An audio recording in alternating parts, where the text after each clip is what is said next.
En el marco del Seminario Sociopolítica y Educación presentaremos las teorías psicológicas a cargo de los exponentes Carmen Cecilia Mogotocoro, Xiomara Gisela Rivera, Natalí Guarín, Rosa Aura Celis. La psicología es una teoría científica relativamente reciente. Se considera que su fundación como disciplina científica fue en 1879. A partir de este momento, diferentes investigadores propusieron teorías alternativas sobre el funcionamiento de la mente, que actualmente son conocidas como teoría de la psicología. Desde esta óptica tendremos teoría del condicionamiento clásico por Iván Pavlov, teoría de Maslow por Abraham Harold Maslow, teoría de la programación neurolingüística por John Grinder y teoría de la moral por Lawrence Kohlberg.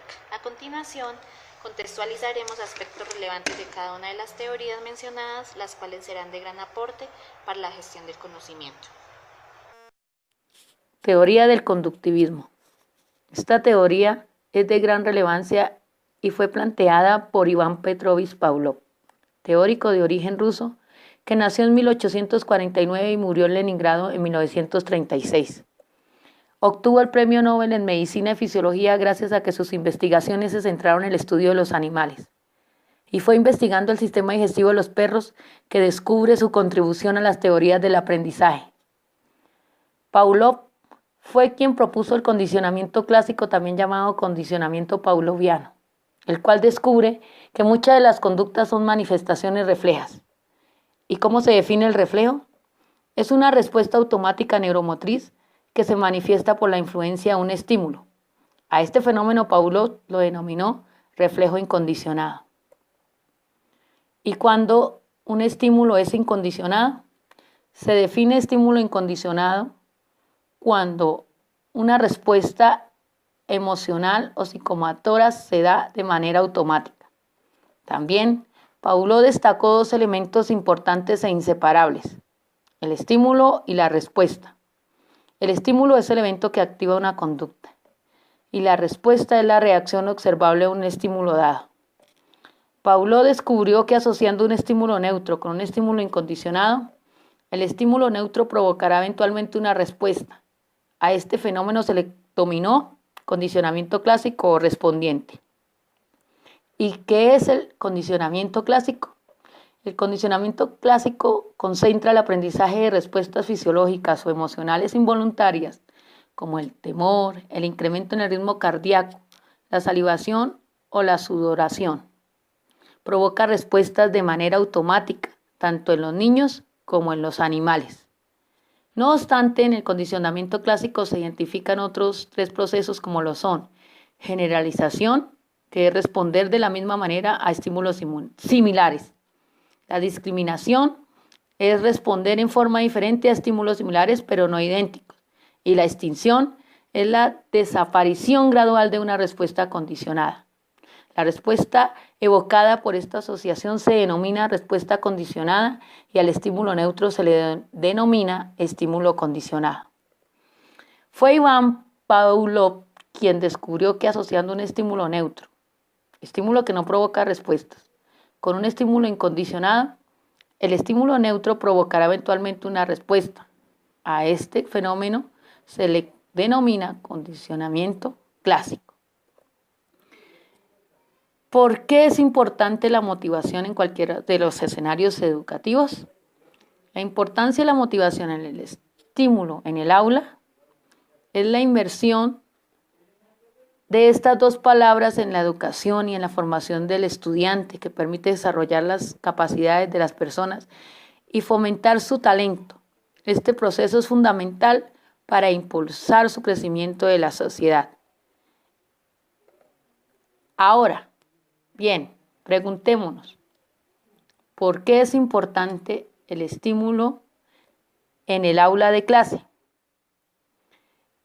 Es muy importante, ya que esto es fundamental en el proceso educativo. Por ejemplo, si le decimos al estudiante, la ciencia ya está totalmente desarrollada, pasa y mírala, le estamos limitando el estímulo a descubrir nuevas ideas. Le estamos cortando la posibilidad de ofrecer su particular mirada en cada tema. lo estamos convirtiendo en un espectador más. Pero al contrario, si utilizamos estrategias para educar a través del estímulo, lograremos muy buenos resultados en cada uno de nuestros estudiantes.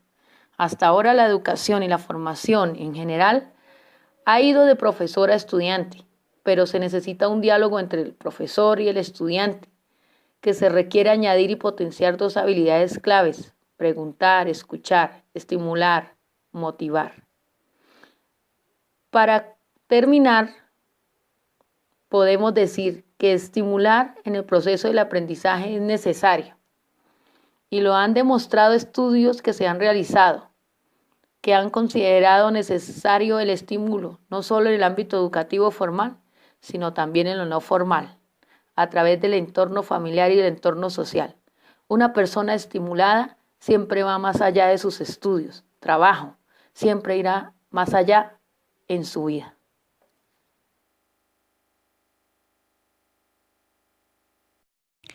A continuación les hablaré de la teoría de Maslow, una teoría psicológica creada por Abraham Harold Maslow, psicólogo estadounidense conocido por crear la jerarquía de necesidades de Maslow, una teoría de la salud psicológica basada en el cumplimiento de las necesidades humanas innatas, cuyo culmen es la autorrealización. Este psicólogo nació en 1908 y falleció en 1970. Maslow, para su teoría, tomó como antecedentes la psicología conductista y el psicoanálisis. La psicología conductista es allí el ser humano un sujeto pasivo, máquina respondiente ante un estímulo. Y en el psicoanálisis el ser humano es un ser indefenso, determinado por sus conflictos inconscientes.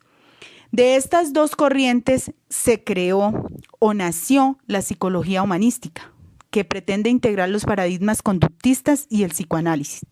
Maslow es considerado el fundador de esta corriente, donde el ser humano es visto como un individuo sensible al medio, sujeto activo en la construcción de su conocimiento y su experiencia. Las influencias más importantes en el pensamiento de Maslow son el psicoanálisis, la antropología social, la Gestalt y la obra de Goldstein. Le preocupaba que el conocimiento que se tenía acerca de la conducta y motivación humana provenían de la psicopatología. Sin embargo, para Maslow, esto no se reflejaba en las motivaciones de la población general. Por esto, en su teoría, logró aunar el psicoanálisis, el conductismo y la psicología humanística. Esta pirámide de Maslow fue creada en 1943. Dentro de su teoría motivacional propuso la conocida jerarquía de las necesidades de Maslow, que se divide en 5 niveles o estratos. Estos son estratos ordenados jerárquicamente en función de la importancia que tienen las necesidades para ser cubiertas. ¿Y cuáles son esas necesidades que propone Maslow? Entonces, esas necesidades son las necesidades fisiológicas, de seguridad, de amor, de reconocimiento y de autorrealización. ¿Cuál es la funcionalidad de la teoría? La persona tiene motivaciones en un momento de su vida. Una persona joven, soltera y que aún vive con sus padres no tendría las mismas motivaciones que alguien con una larga trayectoria laboral, con una relación de pareja exitosa y con hijos. Allí la primera persona podría buscar primero un trabajo, el amor y un hogar. En cambio, la segunda tendería a buscar más la autorrealización, intentando alcanzar metas personales como escribir un libro, ser mejor persona, que antes no ha podido por tener que alcanzar las necesidades inferiores. ¿Cuáles son esos tipos de necesidades de las que habla Maslow? Entonces tenemos en primera instancia las necesidades fisiológicas. Son aquellas que están en la base de la pirámide, son las que se refieren a satisfacer unas mínimas condiciones que permiten al ser humano poder funcionar. Si una persona no percibe que estas necesidades son cubiertas, no sentirá impulso por conseguir las necesidades inmediatamente superiores. ¿Cuáles son las necesidades fisiológicas? Entonces tendríamos la alimentación, la sed, respiración, descanso, sexo, refugio y homeostasis. Son las más básicas. Nacen con las personas, mientras que todas las siguientes van surgiendo a lo largo de la vida. En segunda instancia tendríamos las necesidades de seguridad. Estas hacen referencia a la tenencia de sentir que estamos seguros, que nos movemos en un ambiente estable, que podemos organizar y estructurar nuestro medio. Muchas personas solo llegan hasta este nivel. Se pueden encontrar allí la preocupación por ahorrar, por comprar bienes, por tener un futuro predecible, que no haya riesgo para la integridad personal o de la familia. El ser humano tiene la necesidad de seguridad, pero solo si tiene antes satisfechas las necesidades fisiológicas. En el tercer eslabón de esa pirámide tenemos la necesidad de amor, afiliación o sociales. El ser humano es un animal social donde surgirá la necesidad de pertenecer a un grupo. Dentro de la necesidad de afiliación encontramos el afecto, el amor, el hecho de pertenecer a un grupo. Esta necesidad está subordinada a satisfacer de manera prioritaria las necesidades fisiológicas y las de seguridad. Podríamos encontrar ejemplos en el hecho de formar una familia, tener un grupo de amigos, formar parte de grupos sociales, grupos de vecinos, tener hijos, entre otras. En el cuarto eslabón de la pirámide está la necesidad de reconocimiento o estima. Dentro de esta necesidad, Maslow distingue entre la necesidad inferior de estima y la necesidad superior de estima. En la necesidad inferior, estas son las necesidades más bajas, incluye el respeto de los demás a uno mismo, la dignidad, la atención de los demás, mantener la reputación, tener fama y un estatus. En la necesidad superior estaría el respeto de uno mismo hacia sí mismo, incluyendo la propia competencia, el logro, ser independiente, tener autoconfianza en uno mismo y ser libre. Todo ser humano necesita tener una valoración de sí mismo, una necesidad de autoestima o de reconocimiento. Y en la cúspide de esa pirámide encontramos la autorrealización, que se sitúa en la cima de la pirámide propuesta por Maslow. Son las metanecesidades, las necesidades superiores o más subjetivas. Significa desarrollar estas necesidades propias, internas y únicas de cada uno. Esto implica desarrollarse de manera espiritual, lograr un desarrollo moral, encontrar el sentido de la propia vida, ser altruista. Este deseo o aspiración última será diferente dependiendo de cada individuo, que se sentirá autorrealizado a partir de situaciones o experiencias diferentes que no tienen por qué coincidir con las de otra persona. Las personas que buscan la autorrealización deben ser libres para ellas mismas.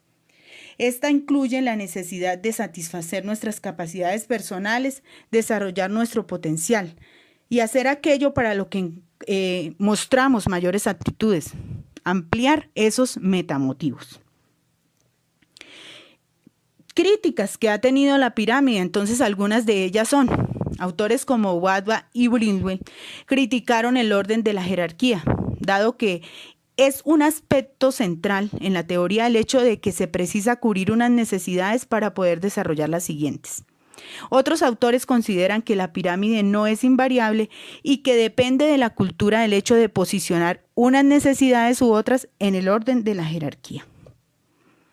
Maslow su pirámide tiene unas ciertas características, algunas de ellas son: únicamente cuando un nivel ha sido satisfecho de manera adecuada, el nivel inmediatamente superior puede tener lugar. Por tanto, no todas las personas se encontrarán en el mismo lugar de la pirámide.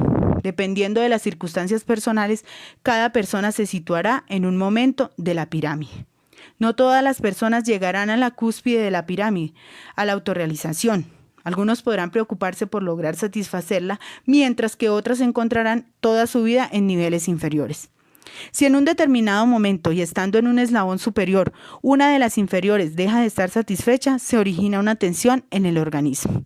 Esta necesidad inferior no satisfecha tomará el control de la persona, de su motivación y dominará para organizar y movilizar al organismo para satisfacerla. Estas son algunas características de esa pirámide. Maslow propone unas características que presentan las personas autorrealizadas. Algunas de ellas serían ser realistas ante la vida y una percepción eficiente de la realidad, una visión profunda y no estereotipada del mundo. Mantienen actitudes y valores democráticas. Las personas son creativas. Son inconformistas socialmente, mantienen relaciones profundas e íntimas con los demás, se identifican con la humanidad. Tienen la necesidad de trascendencia, es decir, contribuir a la humanidad. ¿Qué aportó o qué aportes tiene la teoría de Maslow a la educación? Entonces, estaría basada en la motivación. Este aporte estaría basado en la motivación. Un estudiante cuya meta más importante es aprender, le será más fácil obtener una mayor información con significado si se encuentra motivado, y para hacerlo debe contar con políticas de Estado que le ayuden a obtener esta motivación, como lo son una educación gratuita, útiles escolares, uniformes, herramientas tecnológicas al alcance de todos, infraestructura con todos los servicios, una buena alimentación para los estudiantes que carecen de recursos económicos para su sustento alimenticio. Con políticas así, el estudiante estará motivado y tendrá la capacidad de alcanzar su potencial más alto en el nivel más alto. Pero no todo es parte del estudiante, que el estudiante esté motivado. También es necesario motivar de manera individual, y esto es responsabilidad de los maestros. Debe incluir medios de estímulos en sus programas de enseñanza, debe tomar interés por sus estudiantes. Si los maestros se encuentran motivados, alcanzarán su autorrealización, pero deben contar con los recursos para lograrlo. Recursos que deben ser proporcionados por políticas establecidas, desde un buen salario hasta contar con todos los medios que le faciliten el impartir y dirigir sus conocimientos. He aquí presentado la teoría psicológica de Maslow.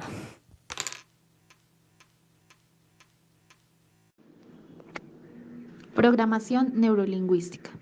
En los años 70 surgió un nuevo término conocido como programación neurolingüística, en adelante PNL, por medio del profesor John Grinder, quien nació el 10 de enero de 1940, americano lingüista, autor, consultor de gestión, entrenador y también conferencista, el cual además era socio de un estudiante llamado Richard Bandler.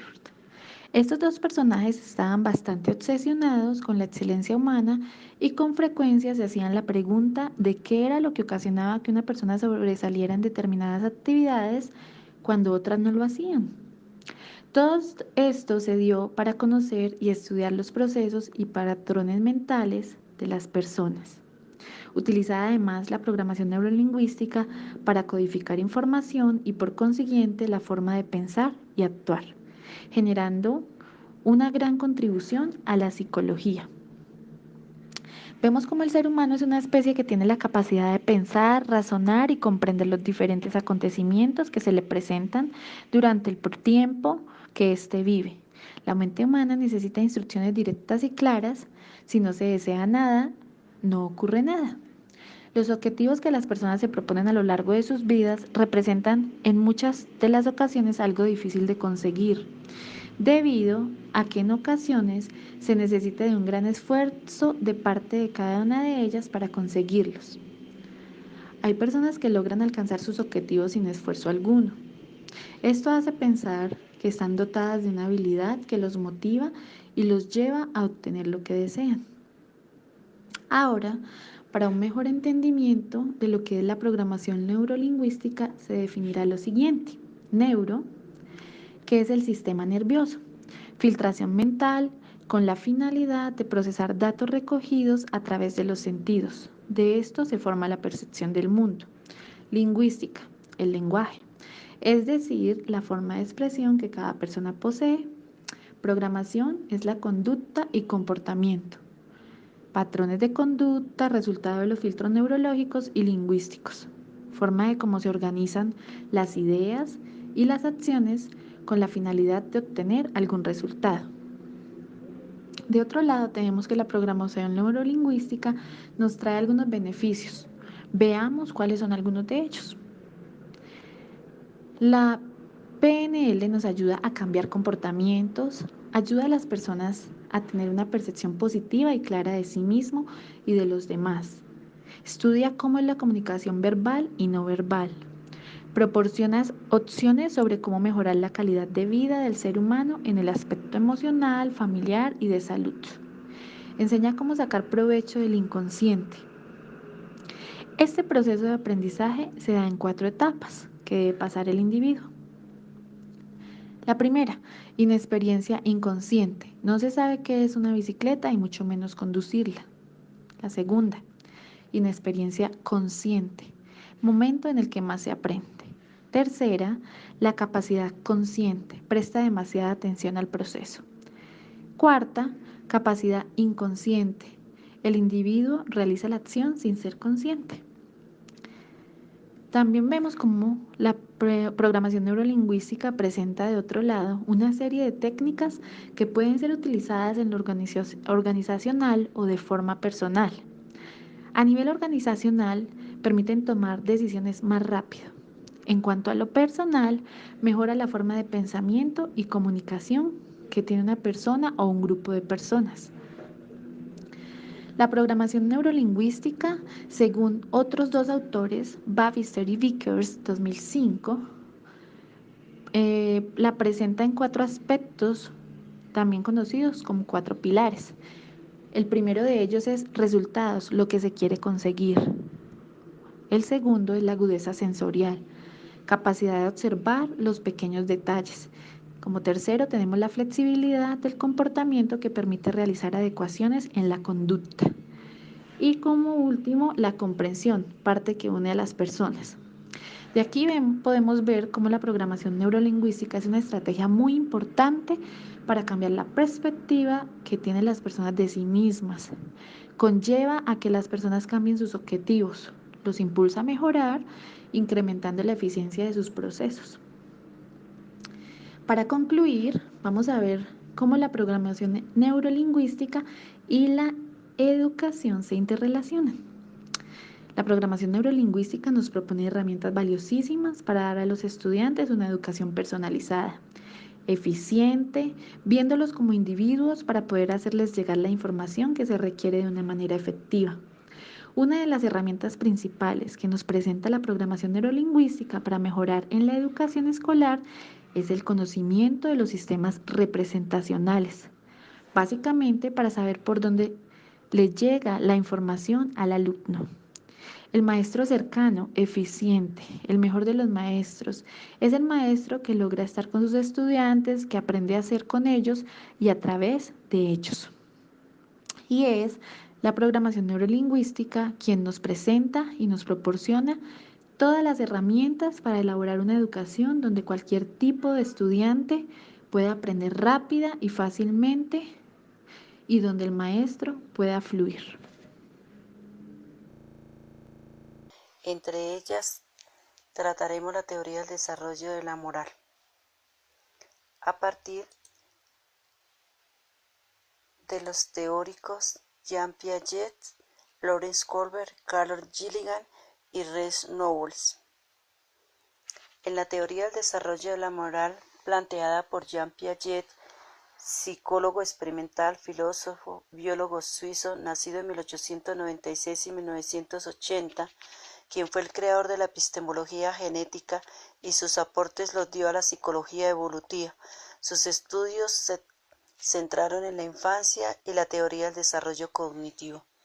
Para Piaget, la teoría del desarrollo de la moral se encuentra vinculada a la teoría del desarrollo cognitivo.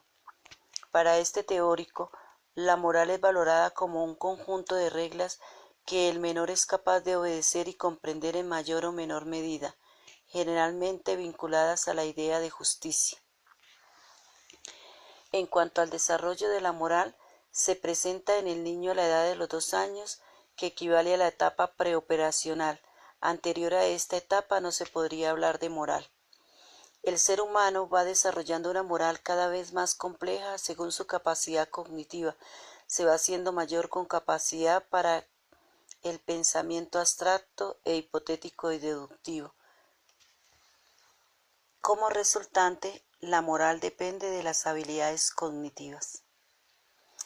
Piaget habla de 3 etapas, las cuales se centran dentro del ambiente del desarrollo de la moral, a saber, la etapa premoral o depresión adulta, que sus características se dan en la edad de 2 a 6 años. En esta etapa surge el lenguaje y el niño empieza a identificar sus propias intenciones. No existe la comprensión del concepto entre moral y norma. Los patrones de comportamiento y limitaciones son impuestos por externo y la familia.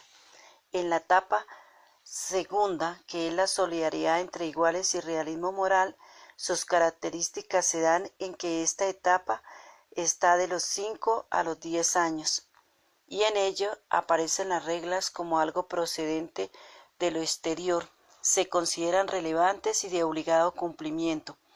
La ruptura de la norma se ve como algo enteramente castigable y visto como una falta siendo mal vista. Surge la idea de justicia y de honestidad, así como la necesidad de respeto mutuo entre iguales. La tercera etapa, la etapa moral autónoma o relativo moral. Las características, esta etapa se presenta a la edad de los 11 años en adelante. Es la etapa de las operaciones concretas e inicio de las formales. Es la capacidad de utilizar la lógica a la hora de establecer relaciones entre las informaciones y fenómenos que vive. Alcanza una moral crítica, toma conciencia de que las normas son interpretables y que de obedecerlas o no pueden depender de la situación y la propia voluntad. En segunda instancia, trataremos al teórico Lawrence Kohlberg, nacido en el año de 1927-1987, psicólogo estadounidense, discípulo de Jean Piaget, quien enuncia y quien estudió las normas y reglas que podían observarse en el pensamiento humano en lo relativo a la moral. En la teoría del desarrollo de la moral de Lawrence Kohlberg cita 3 niveles. Cada nivel comprende unos estadios y esos estadios comprende cada uno 2 etapas. En el primer nivel se trata del estadio preconvencional o egocéntrico, que se presenta en la edad de 2 a 11 años. Esa primera etapa es llamada la etapa de la heteronomía, en la que se presenta el premio y el castigo. En la segunda etapa, el individualismo, donde se presentan las reglas de juego. En el segundo nivel tenemos el estadio de convencionales, deseo de aceptación, es la etapa de la adolescencia. En ella se presentan 3, la tercera etapa y cuarta etapa. La tercera etapa, compuesta de la mutualidad, significa dentro de esas que son las expectativas interpersonales. Aquí se deben cumplir esas mismas expectativas, o sea, los proyectos que se presentan en los estudiantes. En la cuarta etapa es el sistema social y conciencia, sentido de responsabilidad. El tercer nivel son los estadios posconvencionales, grandes principios morales, y aquí se presenta la autonomía. La quinta etapa, control social, se definen los derechos de la humanidad, y en la sexta etapa, principios éticos y morales, igualdad y respeto auténtico. Asimismo, citamos a Carol Gilligan. Ella fue discípula de Lawrence Kohlberg, como asimismo Lawrence Kohlberg también fue discípulo de Piaget. Esta filósofa enuncia que las mujeres poseen igual capacidad del desarrollo moral que los hombres, dado que contrapone la teoría de Kohlberg, porque Kohlberg sus estudios los realizó con los hombres. Es una feminista psicóloga estadounidense en la que trata la teoría de ética del cuidado. En 1997 se convirtió en la primera profesora de estudios de género de la Universidad de Harvard. Ha impulsado la llamada ética del cuidado. La teoría del desarrollo de la moral de Carol Gilligan con relación a la ética del cuidado presenta 3 niveles. En el primer nivel, la atención al yo para asegurar la supervivencia, el cuidado de sí mismo. La transición está considerada como el planteamiento del primer nivel como egoísta, esto en el sentido de que está dado para las mujeres.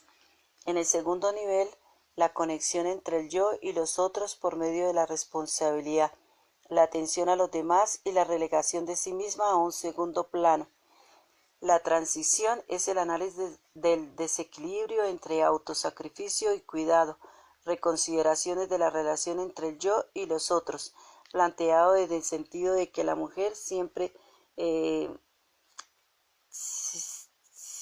encuentra el autosacrificio, es el cuidado, es la parte maternal. En el tercer nivel habla de la inclusión del yo y de los otros en la responsabilidad del cuidado y la necesidad del equilibrio entre el poder y el cuidado de sí mismo, por una parte, y el cuidado a los demás, por otra. Continuando con esta misma disertación, planteamos a James Ronald Reeds, nacido en el año 1941-1999. En el comportamiento moral se pueden interpretar la situación moral de diferentes maneras. Este autor plantea 4 componentes en el año de 1983. En el primer componente cita la interpretación de la situación que se da dentro de la sensibilidad moral y en ella se plantean varias preguntas. ¿Cómo es interpretada la situación por el sujeto? ¿Qué acciones son posibles para el autor y cómo afecta a cada una de las partes implicadas? En el segundo componente encontramos imaginar qué se debería hacer. Para este teórico, la pregunta que se plantea es ¿cómo es definido un curso moral de acción? El tercer componente, escoger entre valores morales y no morales, motivación moral. ¿Cómo escoge y valora el sujeto lo que va a emprender? Y cuarto componente, ejecutar lo que el individuo se ha propuesto hacer, es el carácter moral. Se examina cómo un individuo implementa y persigue sus intenciones. Dentro de esta manera de exposición del teórico de James Reeds, también entonces la teoría analizada por él y por Knowles se centran en que, primero que todo, proponen una perspectiva integrativa sobre el desarrollo de la moral, dado que cuestionan las teorías estructurales de Piaget y Colbert, porque éstas solo atienden al razonamiento, se olvidan de los procesos de lo que pasa en las personas antes de las situaciones morales, y para ellos las emociones y la afectividad y la acción propiamente de la moral.